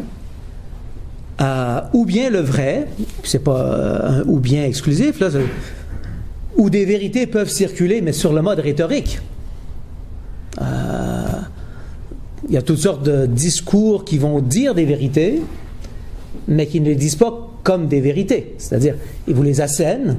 L'idéologie, c'est un peu ça. Une idéologie peut avoir quelque chose de très vrai. Il y a des idéologies qui disent toutes sortes de choses vraies. Mais elles ne le disent pas comme étant des vérités, parce qu'il ne s'agit pas de l'argumenter, il s'agit de la croire. On est dans l'ordre du dogmatique. Okay. Alors, pour moi, c'est un des grands problèmes, parce que on a une version de nos jours tellement fragile ou vulnérable de la vérité. C'est Vattimo qui avait parlé de la pensée débile. Si on traduit de l'italien, débile, ça veut dire faible. Dans Astérix, il y a une joke là-dessus, à un moment donné, à propos d'Ag Canonix. Non, c'est d'un druide débile. Ça veut tout simplement dire qu'il est faible. Ça ne veut pas dire qu'il est débile au sens québécois. Mais on a un sens de la vérité tellement faible, là même où, traditionnellement, il y avait de la vérité plus forte, que on finit par... En fait, plusieurs finissent par tout traiter comme si tout allait et tout était de l'ordre du possible. Okay? Là, il y a un problème. Mais ce n'est pas dans l'espace politique, d'après moi, que ça se règle. Parce que le discours politique n'est pas un discours... les politiciens ont à dire de la vérité. Okay? Mais lorsqu'il y a des projets dont on débat, okay, à chaque fois remonter, et là, ça fait partie de la nouveauté, je vous l'ai dit, les Grecs... Mâle, on a toute la même culture, le même fondement, on s'entend déjà sur les principes. Dans nos démocraties, ces fondements-là ne sont pas donnés. La question, c'est, ce serait, mais ce n'était pas le but de la conférence, comment faire en sorte que les principes de notre vivre ensemble, qui soient des principes vrais, j'espérais que ce soient des principes vrais et bons, et justes, puissent être mis en circulation, être crus, à défaut d'être su. Okay? Mais ça, à mon avis, la rhétorique peut aider à ça, mais je tablerai beaucoup plus sur l'éducation là-dessus que sur une rhétorique qui risquerait fort de devenir une idéologie qui voudrait imposer et jouer de la force après. Mais c'est un véritable problème aujourd'hui, ça, c'est certain. Donc, moi, je vais enchaîner là-dessus, mais toi aussi, donc vas-y. Oui. Je vais dire la même chose que toi. Tu vas dire le vrai, toi aussi. Non, mais il y a plusieurs lignes ouvertes avec été dit, mais une des choses qu'on pourrait dire, c'est une des convictions profondes sur lesquelles repose la règle 50% plus 1, c'est le progrès. L'idée, c'est finalement, c'est à long terme, la vérité va émerger tranquillement, pas vite. Aristote dirait le bien commun va émerger, pas la vérité. Aujourd'hui. Aujourd'hui, oui. Aujourd'hui. Aristote dirait certainement pas ça. Mais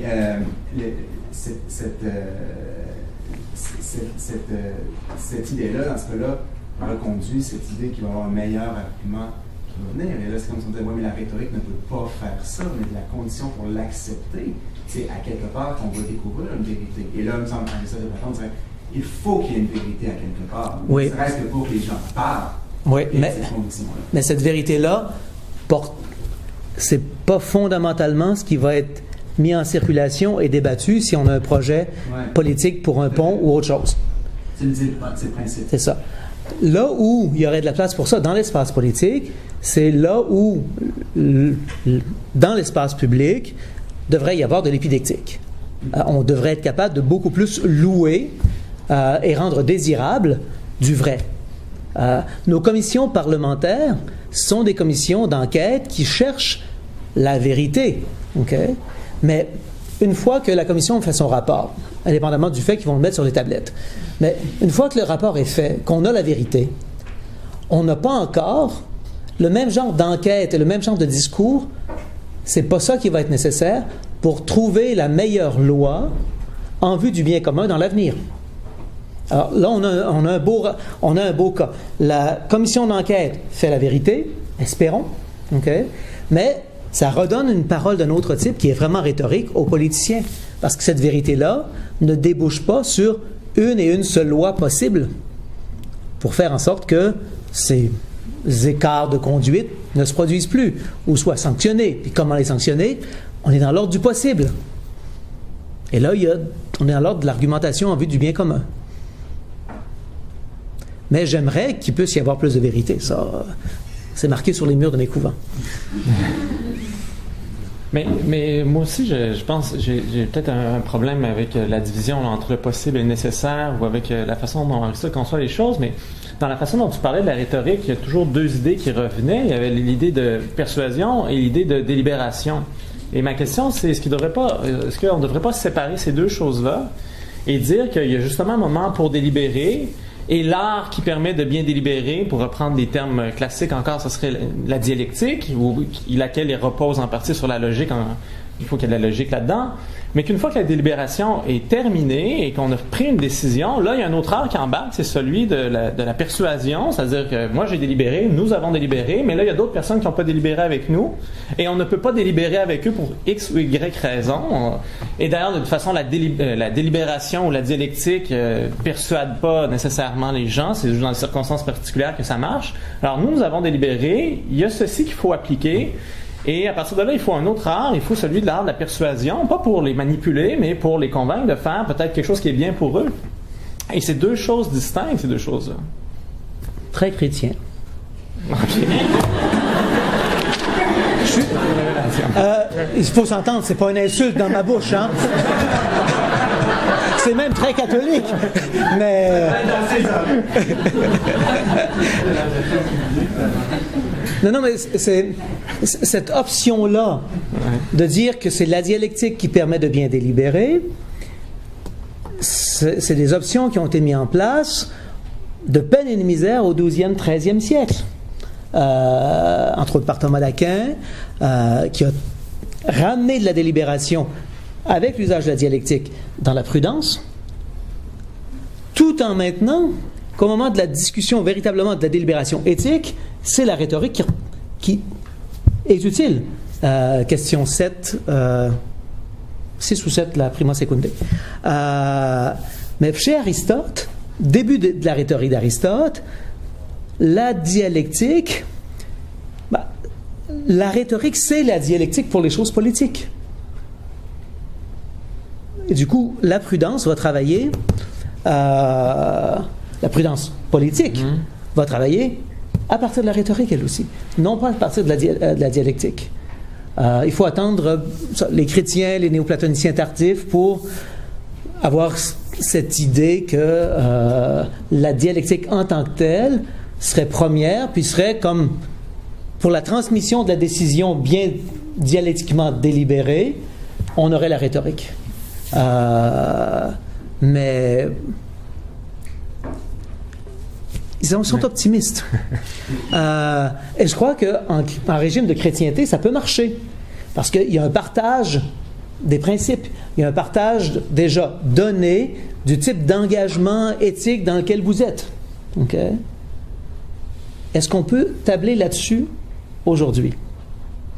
Pas sûr. Je pense que justement la rhétorique permet d'arriver peut-être à créer ça pour qu'il puisse y avoir après, dans certains milieux, mais très restreints, de la délibération, parce que au centre de la dialectique, la dialectique c'est long et c'est plate. Ça je sais.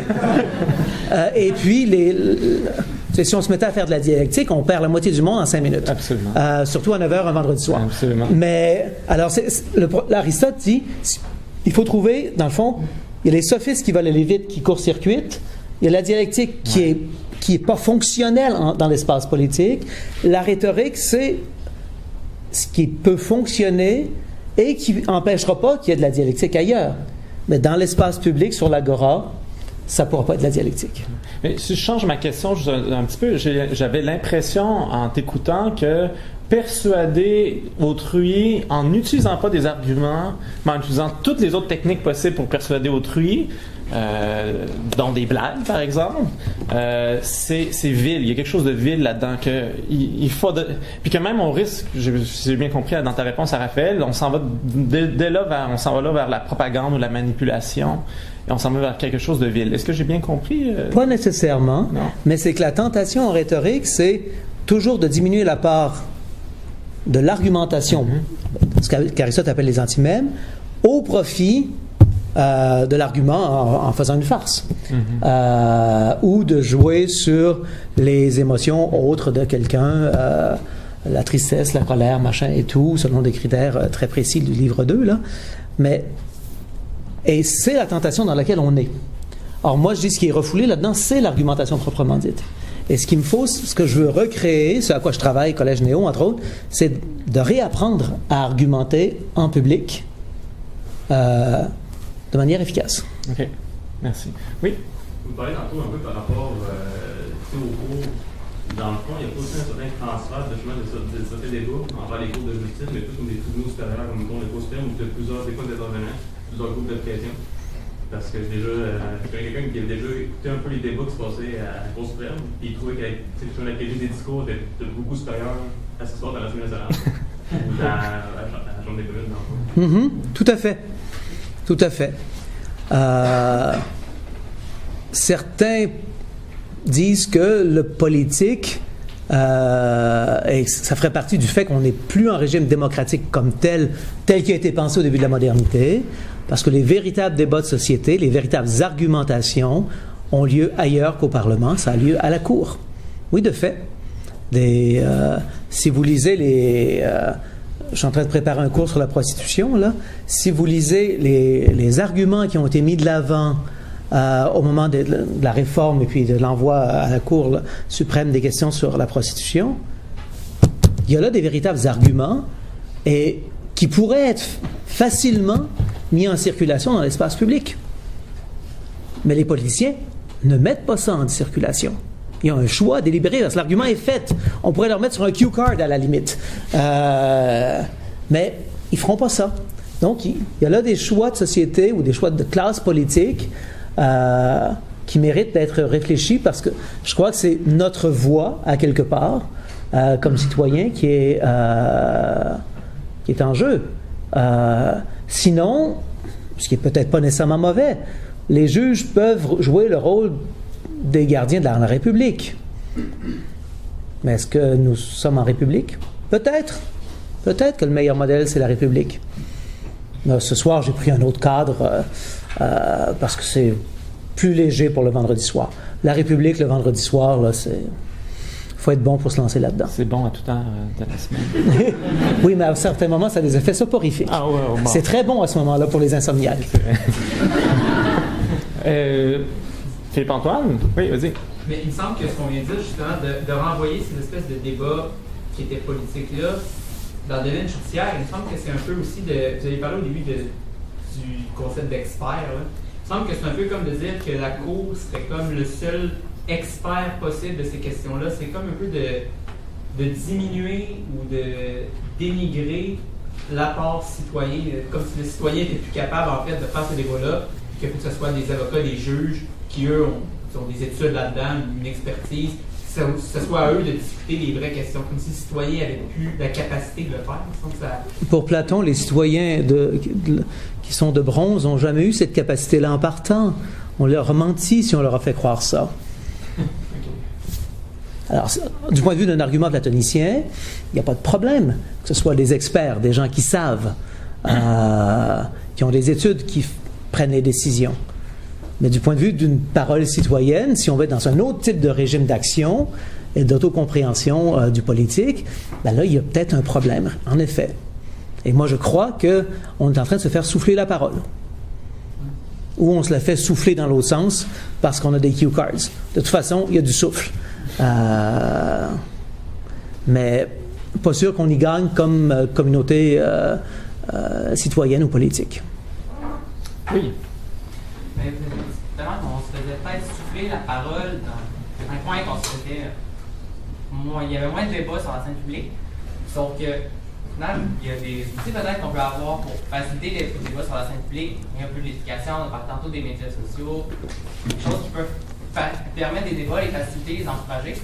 Sauf que, jusqu'à un certain point, c'est comme une arme à double tranchant dans un sens où les gens, plus à l'aise au départ, pourraient utiliser les outils qu'on leur donne, qu'on met à leur disposition, pour finalement s'en servir pour encore plus peut-être le débat, s'imposer aux idées. Puis dans ce cas-là, un débat, y a-t-il une façon peut-être de se sortir de cette espèce de cercle vicieux-là où on va essayer de s'en aller vers quelque chose de meilleur pour revenir au final où on était? La classe politicienne a aucune réticence à utiliser les moyens sociaux. Ils manipulent ça comme le reste. Ils contrôlent l'information pareil. Puis s'ils ne le contrôlent pas, ben, le jeune politicien, appelons-le M. Bureau, il n'y a pas un Léo, quelque chose, ben, il s'est fait taper sur les doigts à plus d'une reprise parce qu'il y avait une utilisation un peu sauvage au goût de l'appareil politique, du parti. Alors l'espace public médiatique peut être occupé aussi par la classe politicienne. Alors, mais les citoyens, ça ne les empêche pas de s'organiser puis de se donner des plateformes où ils peuvent discuter. C'est la beauté de certains types de blogs puis d'espaces de discussion entre certains blogs qu'on peut suivre dans différents pays au niveau de politique nationale. Il y a des choses merveilleuses qui se passent là-dedans. Mais c'est à très petite échelle habituellement. C'était suivi par 1000 personnes. Je ne croirais pas que les 1000 ont lu tout ton débat puis iront lire les autres 1000, les autres qui vont te répondre. Tout à fait. Ils aiment ton style, ils aiment ta parole. Tant mieux si de temps en temps il y a un argument qui passe. Mais encore faut-il dire à ceux qui lisent les blogs ou que c'est pas une opinion qui est à présenter là. C'est un argument à exposer. Puis un argument, c'est quelque chose qui demande une réponse. On n'assène pas un argument. Un coup de bâton, oui. On a encore du temps pour quelques questions. Quelqu'un d'autre? Oui. Entre autres, un des éléments de votre thèse, c'est que on peut appuyer ça comme si c'est malheureux que les choses aient changé depuis disons un siècle ou 2 siècles. On est lentement qui soit éloigné de la démocratie. Mais puis, je pense qu'il y a quand même un consensus entre qu'il y a un rôle à jouer pour vous qui est ça. Vous êtes des intellectuels, des professeurs.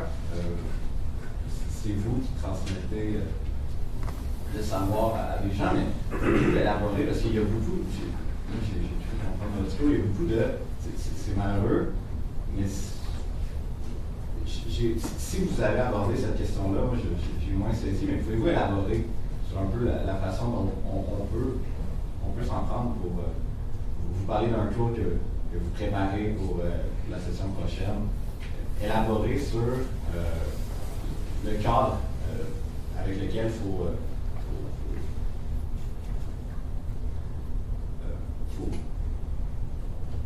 travailler avec les gens pour un peu changer la façon dont les choses sont faites. Ben, je dirais au point de départ, donner confiance aux gens dans leur capacité de penser.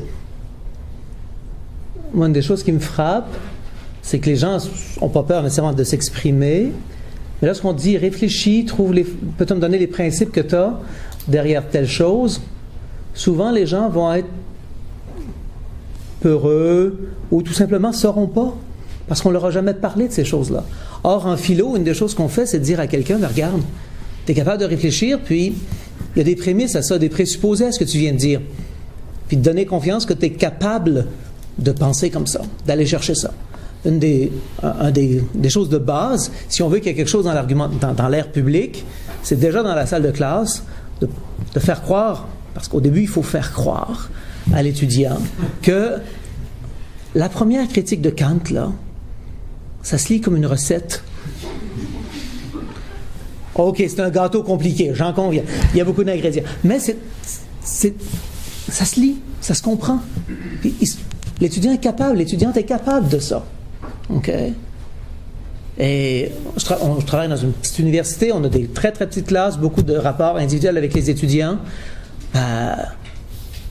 Premières 2 semaines, ils sont obligés de prendre une douche après l'heure de cours parce qu'ils ont sué beaucoup. Puis ils n'ont rien compris. Mais 2e semaine, il y a quelque chose qu'ils ont compris. 3e semaine, il y en a plus. Puis tu avances comme ça. Et si tu donnes confiance dans la capacité d'analyser un texte qui a un argument déjà, OK, après ça, tu vas dire, bon, OK, cette capacité-là, déplace-la. C'est pas un texte, c'est une situation. Mais ça se lit, ça s'interprète, ça se pense, ça se discute. Puis d'amener déjà dans la salle de classe la découverte de ces capacités-là, cet apprentissage-là, et la découverte qu'il y a toute une série de principes vrais qui sont déjà en circulation, qui ont une utilité politique, qui ont une utilité éthique, qui ont une utilité pour se construire et puis interpréter ce qu'on vit. Okay? Déjà, de faire tout ça en 3 ans de bac, 4 ans en Ontario, c'est pas qu'ils sont plus lents, là, c'est qu'il n'y a pas le cégep. Ça n'a rien à voir avec l'anglais. Mais ils ne pensent pas pareil. Donner un cours sur des cartes en anglais puis en français, c'est pas la même chose. Mais après ça, tu dis, développer ces capacités-là, pour moi, ça me dit, à la fin, ils vont être capables de réagir mieux dans l'espace public après. Est-ce qu'ils vont être plus kantiens, plus platoniciens au cours après? C'est pas à moi à décider. Mais ce que je vais vouloir, c'est qu'ils n'attribuent pas à Platon ce qui est à Kant ou à Aristote, ce qui est à ça, de sorte que dans l'espace public, ils vont dire, ça c'est l'argument d'un tel, voici les présupposés derrière ça. Donc déjà, apprendre une certaine éthique de la pensée, de la réflexion, et puis de ne pas avoir peur de débattre avec quelqu'un qui est dans une position de force. C'est moi qui mets la note à l'autre bout. C'est moi qui signe le diplôme. OK? Mais, n'aie pas peur. Si ton argument est bon, je dois le reconnaître. Puis je dois plier. OK? Et l'impact que ça peut avoir, c'est de se dire, tu peux t'attaquer à quelqu'un qui est plus fort parce que tu peux lui faire comprendre qu'il n'a peut-être pas raison dans ce cas-là. OK? Je crois que l'éducation citoyenne, ça commence dans ce genre de travail-là. Et c'est une des choses que je vois à l'œuvre dans le certificat ici. C'est ce qu'on essaie de mettre de l'avant au Collège Néo, puis chez nous à l'Université des Dominicains à Ottawa, d'essayer de travailler ça. Okay? Parce que dans un bac, tu ne peux pas tout faire, là. Okay? Tu ne peux pas analyser toute la situation politique actuelle et tout.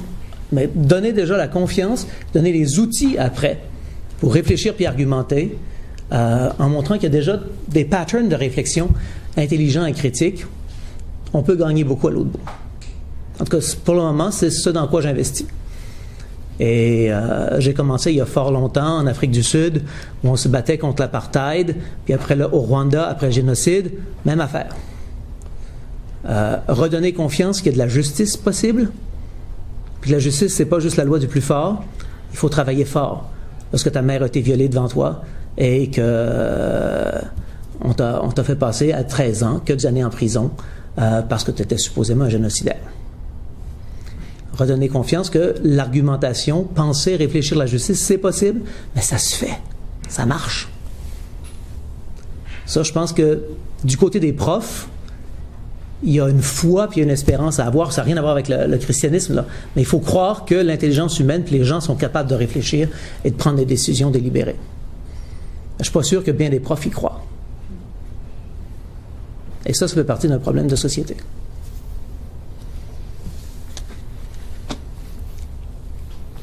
Bon, alors, il y a quelqu'un à côté de moi qui, en tant que professeur, se propose d'armer ses étudiants pour qu'ils soient ensuite capables de débattre avec leurs professeurs. Je trouve ça dangereux comme proposition. Alors, je vais mettre fin à sa parole tout de suite. Je le censure. C'est terminé. Alors, une bonne main d'applaudissements, mais s'il vous plaît.